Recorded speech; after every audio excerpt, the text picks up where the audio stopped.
अस्सलाम वालेकुम। आज मैं आपको डिटेल में बताऊंगा पैडागॉजी और कॉग्निटिव डेवलपमेंट होती क्या है।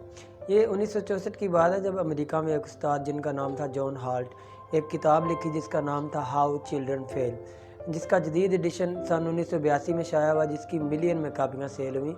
और मुझे नहीं याद पड़ता हमारे मुल्क में आज तक कोई किताब जो निज़ाम तलीम पर लिखी गई हो उसकी इतनी तादाद में कापियाँ बिकी हों। खैर, दूसरी किताबें भी इतनी तादाद में नहीं बिकती। एक छोटी सी किताब है। आप मेरा ये ख़्याल है उस्तादों को और स्टूडेंट को दोनों को ये पढ़ने चाहिए। लेकिन इसके अलावा भी जॉन हाल्ट ने काफ़ी किताबें लिखी, जैसे कि teach your own, escape from children, freedom and beyond, how children learn, learning all the time है। इसके अलावा इंस्टेड ऑफ एजुकेशन है, द अंडर अचीविंग स्कूल है। मुझे जब ये किताब हाउ चिल्ड्रन फेल पढ़ने का इत्तेफाक हुआ तो मुझे लगा जैसे राइटर हमारे मुल्क के निज़ाम तालीम पे बात कर रहा हो। राइटर ने चंद ऐसे नुक्ते बयान किए जो मुझे भी दौरान तालीम दरपेश आए और यकीनन आपको भी आए होंगे। बात आगे बढ़ाने से पहले मैं यहाँ आपको ये बता दूँ कि जॉन हाल्ट ये कहता है कि हर बच्चे के अंदर खुदा ने नेचुरल क्यूरियोसिटी रखी है, लिहाजा उस्ताद को बच्चों के अंदर इस सलाहियत को डेवलप करने की ज़रूरत ही नहीं है। और मज़ीद वो ये कहता है कि जब एक बच्चा अच्छा रिज़ल्ट लेकर आता है तो इसका उस्ताद बड़ा खुश होता है कि असल में वो अपने आप को शाबाशी दे रहा होता है, हाँ जी जनाब, बड़ा अच्छा काम किया बशीर साहब ने। लेकिन जब वो बच्चा फ़ेल हो जाता है तो वही उस्ताद सारे का सारा इल्ज़ाम फ़ेल होने वाले बच्चे पे डाल के खुद राह फरार हासिल करता है, जो कि सरासर गलत है। अब हम जॉन हाल्ट की किताब हाउ चिल्ड्रन फेल की रोशनी में पाकिस्तान के निज़ाम तलीम का एक मुख्तसर सा जायज़ा लेते हैं।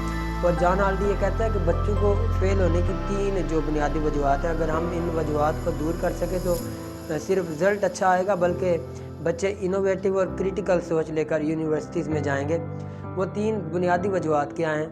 उनमें ये कहता है कि बच्चे खौफज़दा होते हैं, बच्चे बोरिंग फ़ील करते हैं, और तीसरा और आखिरी वो कहता है कन्फ्यूज़ बच्चे होते हैं।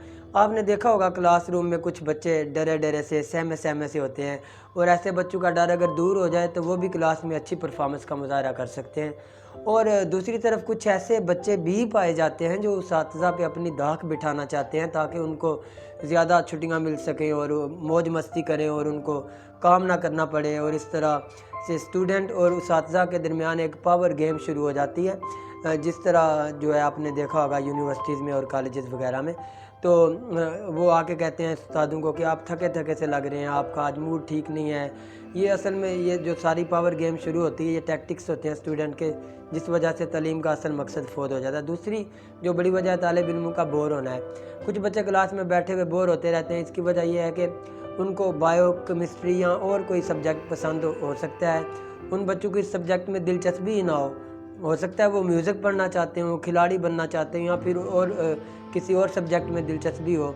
और उनके लिए उस्ताज़ा को, निसाब बनाने वालों को इस बात का ख़ास ख्याल रखना चाहिए कि बच्चे किस तरह और किसी भी सूरत में बोर ना होने पाएँ। और सबसे बड़ी बात, उस्ताज़ा और बच्चे के घर वालों को तालिब इल्म से डिमांडिंग नहीं होना चाहिए। जी हाँ, डिमांडिंग। इस वजह से कई बच्चे एवरेज परफॉर्मेंस भी नहीं दे पाते। और तीसरी वजह जो जॉन हाल्ट ने बताई है वो ये है कि बच्चे कंफ्यूज बहुत होते हैं। उनको ये ही नहीं पता होता और बताया जाता कि आप लोगों को जो पढ़ाया जा रहा है इसका आपकी अमली ज़िंदगी से क्या ताल्लुक़ है। मिसाल के तौर पे जब मैं स्कूल में पढ़ता था तो उस वक्त मुझे नहीं पता था कि जो पाइथागोरस थ्योरम है, या जिसको हम मसला फिसागोरस कहते हैं, इसका अमली ज़िंदगी से क्या ताल्लुक़ है, या फिर न्यूटन के कानून और केमिस्ट्री के पीरियोडिक टेबल वगैरह। और इसी तरह की चंद मज़ीद मिसालें जो है ना जॉन हाल्ट देता है।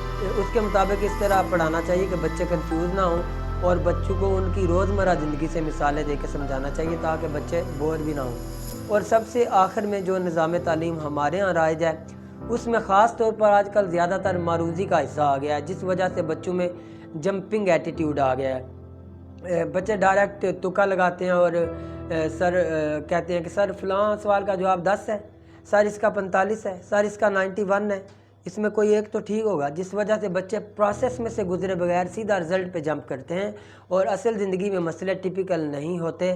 असल में बच्चे समझ रहे होते हैं कि वो सिस्टम के साथ चीट कर रहे हैं। मिसाल के तौर पे मैं आपको यहाँ पे एक मिसाल दूंगा। अगर आप बीमार हो जाते हैं तो आपको डॉक्टर ये कहता है आपने सुबह, दोपहर और शाम को 3 वक्त ये दवा खानी है। आपने कभी एक वक्त दवा लेकर अपने आप से ये कहा हो कि 3 टाइम दवा ले ली है मैंने?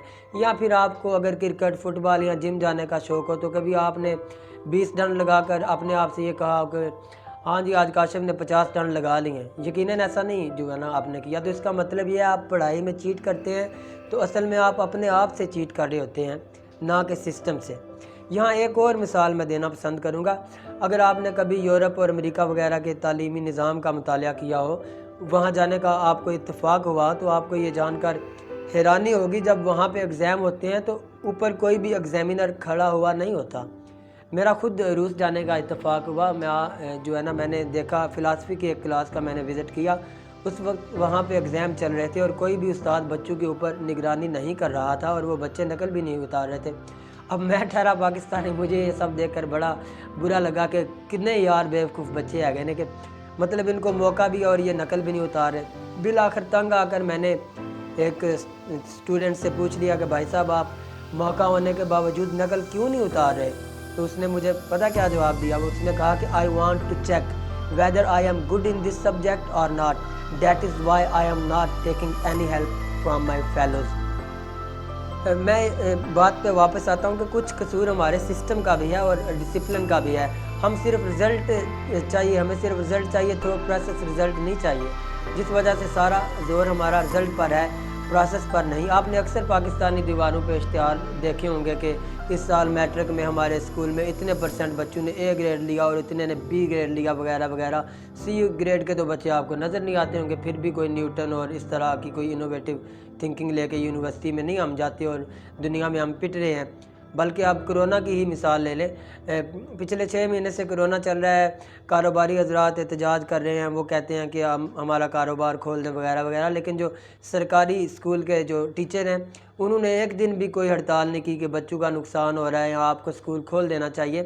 اس کی وجہ یہ ہے کہ ان کو گھر بیٹھے بٹھائے ہوئے تنخواہ مل رہی ہے، تو اس کی یہی جو ہے وہ بنیادی وجہ ہے۔ اس لیے جو سرکاری ٹیچر ہیں ان کے زیادہ تر بچے خود پرائیویٹ اسکول میں پڑھتے ہیں۔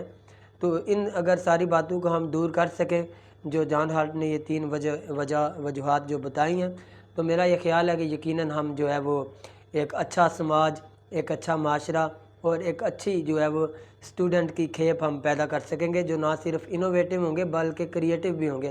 اگر ہم اسی ڈگر پہ مزید 500 سال بھی چلتے رہیں تو صرف اور صرف ہم کلرک ہی پیدا کریں گے جو صرف سسٹم کے اندر رہ کے کام کریں گے، کوئی نئی چیز ہم ڈیلیور نہیں کر سکیں گے۔ آپ لوگوں کا بہت شکریہ۔